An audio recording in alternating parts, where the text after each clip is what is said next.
Kung gusto mo maging virtual assistant, VA at mag-boom kaagad ang karir mo, nasa tamang lugar ka. Kasi ngayong 2025, napakadali na para matutunan ang how to become a VA kahit beginners ka pa lang. Ako si Kuya Liet, tulad mo rin, dati iniisip ko lang kung paano mag-isang VA. Pero ngayon na-enjoy ko na yung trabaho ko ng nasa bahay lang kasama yung pamilya ko. Nagagawa ko yung mga bagay na matagal ko nang gustong gawin. At isa pa is kumikita na ako ng higit pa doon sa normal na kitaan. At today, i-share ko yung secret to become a VA at kung paano maging VA quick para mas mabilis.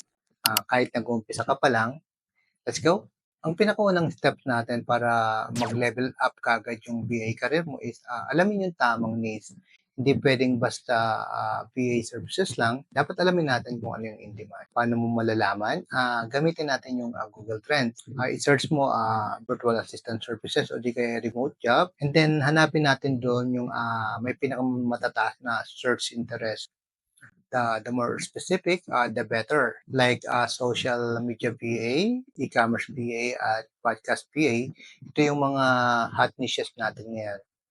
Ito yung unang secret to be a VA, alamin ang needs ni market, hindi yung basta gusto lang na. Ang next, gawin mong unscapable yung sarili mo, parang thumbnail lang sa YouTube na talagang hindi nila matis na hindi i-click. Ibig sabihin, polish na yung resume mo, optimize na yung LinkedIn, Upwork profile mo, at syempre, i-highlight mo kaagad yung mga VA skills mo. Ang pro tip ko dito, gumamit ka ng mga word na efficient, detail-oriented, client-focus sa profile mo. Gawin mo siyang irresistible. Example, expert e-commerce VA or di kaya Shopify specialist. Ganun mo dapat ipinapakit yung sarili mo para madali ka nilang mapansin. Kaya kung inisip mo how to become a VA quick, make yourself stand out. Alam mo ba yung ultimate secret to become a PA? Hindi lang sa skill kundi client retention. Hindi sapat na alam mo lang gawin yung task na pinibigay ni client, kundi dapat marunong kang mag-over-deliver. Meaning, kapag pinagawa ka ni client ng task, gawin mo siya ng 110%. Mag-suggest ng mga improvements, ipapil mo kay client na hindi ka lang task taker, kundi isang problem solver. Sa ganitong mindset, kahit first time PA ka pa lang, mabilis kang uulanin ng referrals at ng mga loyal client. At syempre, kailangan mo ring tulungan yung sarili mo na mahanap ng tamang client. Parang YouTube algorithm lang. Boom. Paano?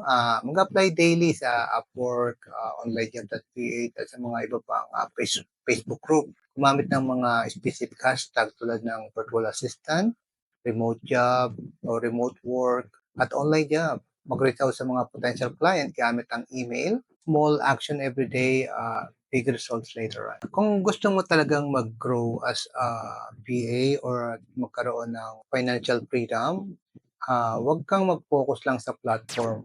Gumawa ka ng sarili mong portfolio website, kahit one page site lang yan, malaki ang impact para mapakita mo yung mga services mo professionally. Maraming mga free tools tulad ng Canva website or gamitin mo si Hostinger para super dali mag-build ng professional site. At yun, kung seryoso ka talagang simulan na yung BA journey mo, comment BA goals para makita kung seryoso ka talaga. At kung gusto mo pa ng mas maraming secret to become a BA quick, don't forget to hit the like, subscribe.